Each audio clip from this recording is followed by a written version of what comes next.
Okay, today I want to talk about extreme hunger. I'm sure you've heard this topic talked about by me and anyone else that you follow that's helping you on your recovery journey talk and discuss like a million times. I'm not sure if I'm going to say anything new that you've never heard before. However, it's been kind of on my mind because I've had some clients who recently have been struggling with extreme hunger like later stages of recovery. Some of these clients had extreme hunger in the early phases, responded to it, and are now experiencing extreme hunger again. Some kind of ignored it and kind of stuffed it and now are experiencing extreme hunger again. Some didn't even realize they were having extreme hunger earlier, and again, later stages, now they are. Having extreme hunger in the later stages of recovery after you have gained a significant amount of weight, I'm gonna say it. I'm gonna say it and validate you, is very, very hard. It's very, very hard. There are gonna be a million and one reasons why you feel like, surely this can't be right. See, this is why I can't trust my body. See, this is why recovery doesn't work for me. See, this is why I'm going to be morbidly obese if I continue on this way. See, this is why I'm never going to want to stop eating.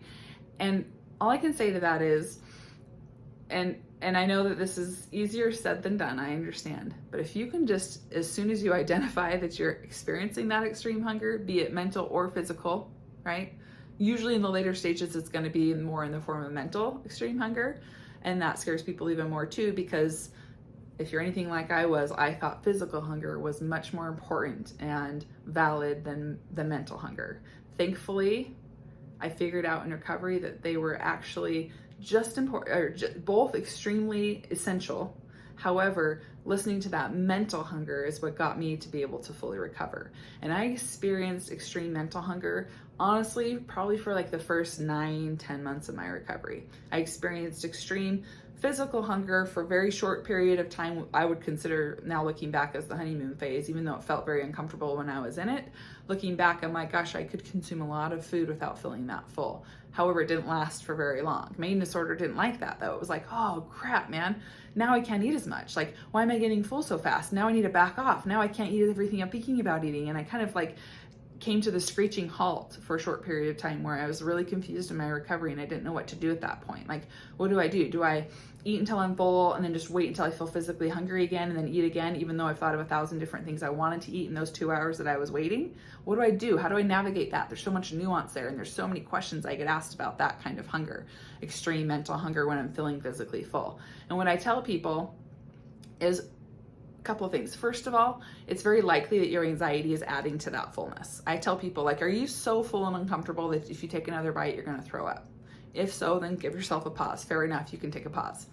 Are you so full and uncomfortable that you take yourself to the ER because you're in so much pain? Okay, fine, then stop. Give yourself a break. However, sometimes that fullness is a little bit embellished, sometimes, or a lot embellished. That fullness is like, oh, I have food in my stomach, and then all of a sudden your eating disorder jumps all over that and is like, overeat, you overate, bad, way too much food, you're so full, and then all of a sudden you're stuffed, right? So be really honest about how full you are. And if you're being completely honest with yourself and you're truly physically tapped out capacity-wise, can't eat anymore, but you're still having raging mental hunger, give yourself just enough time until that food digests a little bit. Again, I'm not talking hours. For some, that might be 15-20 minutes. For some, maybe an hour. But it's not going to be half the day, right? Don't take advantage of what I'm saying here. Be honest with yourself. And as soon as you can eat again, go and eat those things you were thinking about. Now, for me, when I was in recovery, if I took a pause and I didn't write down the things that I was thinking about eating while I was waiting for my food to digest, I would chicken out and I wouldn't go and eat them. I'd probably pick something safer, or I'd wait even longer to eat. But if I was like, an example of this would be like, I'm so full, I just ate a huge meal and I want more food, but I know if I eat any more, I'm going to be truly physically ill. And this isn't because of anxiety. This is truly because I just ate 10,000 calories in one sitting and I'm just stuffed to the brim. And I was like, gosh, I still want that chocolate chip muffin though. And I really want a chocolate milk and I want the ice cream I bought. And I'd write it down. And then I would commit to making sure that I ate those things as soon as I was physically able to. And that's the best. Like, I wish there was something better. I wish we could be like have some kind of superpower and just make the food digest faster and be able to eat faster so that you could always honor that mental hunger in that second. But that's just not possible. And I think people get really discouraged and frustrated when they're not able to do that. And they feel like they're failing in recovery. They feel like there's something wrong with their body because, like, why can't their body keep up with what their brain's telling them to eat? Or their brain's malfunctioning because why would it be telling it to eat so much if their body can't digest it as fast? All that's happening is like your ghrelin and your leptin levels are really kind of wonky and skewed, and they're not sending like normal hunger and fullness cues, but your brain, I feel like, trumps everything else. That mental hunger is going to trump everything else because it knows exactly what it needs. And so sometimes it's just a little faster than the physical hunger can keep up with. So really where I wanted to go with this though is I want you to value and not underestimate how important it is to honor your hunger, whether it's physical or mental, whether it's the first week of recovery or a year and a half in. You have to honor that. It's not going anywhere. The more that you try to stuff, ignore, deny, distract, all these things from your hunger, guess what's happening when you're doing that? It's just going up higher, higher, higher, higher, higher, and you're feeling more and more out of control. You're feeling more and more scared. And you're feeling like you can trust your body even less because why is it screaming at you to eat so much? But what happens when you just embrace it and you just start eating? Over time, not in a day, not in a few days, over time, that mental hunger starts to come back to a place that feels manageable, that feels a little bit more like, okay, this feels a little more doable, okay? So if you have that raging mental hunger, my guess is you're way under eating and or you're not eating the foods you're actually craving.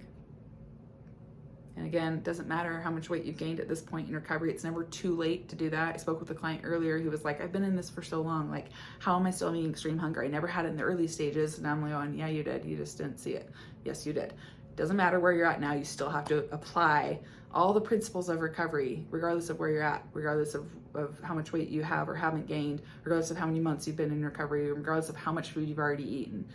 Your mind tells the story. If it's still asking for food, it needs more food, okay? A lot of times people in recovery as well will compare their extreme hunger to other people's extreme hunger. And I've heard so many times people say, well, you know, I see on Instagram people eating like 10,000 plus calories and I'm not eating that much. I must not be that sick. I must not be that malnourished because I can't eat that much food. I get so full after just a little bit and I must not be that sick. And it's like, there's so many things that go into that. Definitely one of them is not that you don't have an eating disorder or you don't deserve to recovery or you're not as sick as so-and-so who's eating tons and tons of food, okay? First of all, you have no idea if these people are actually eating that. Second of all, who gives a crap? Who cares what other people are eating in their extreme hunger phases versus what you know you need to eat in yours? Just focus on yourself. Stay in your lane. Don't compare. Don't wish and hope that you had more physical hunger because then you could eat. You actually don't need that. You just do your very best with what you're dealing with. So if you're having premature fullness, again, honor the fact that you're full and truly full. When I say full, like I said, just so stuffed that if you eat more, you're going to be sick. Give yourself a short break, not a half a day, short break, just enough to the point where you feel like you can eat again, and then go right for the things that you were thinking about eating when you were waiting in that time period, right? Where you were like, I just need a couple minutes to let the food go down, then I can eat again. And then you'll feel stuffed again. Then you give it a little bit of time and you eat again. And I was just kind of in a chronic state of fullness because that's what my mental hunger was asking for, but it worked out. And it's worked out for so many people that I've worked with who actually just finally embrace, accept, and are really, really brave and just listen to that mental hunger. So that's my kind of ramble today about extreme hunger. Most of the time when I'm talking about extreme hunger, it's applying to mental hunger. So if you watch my videos in the past, I'm talking about that and you're like, doesn't apply to me, I don't have extreme hunger. Doesn't apply to me, I'm just full all the time. It does. Now you know. Go back and watch all those videos. It does apply to you. Mental hunger is valid, has to be responded to, and the more you ignore it, the more intense it's gonna feel. So go after it today. All right, bye.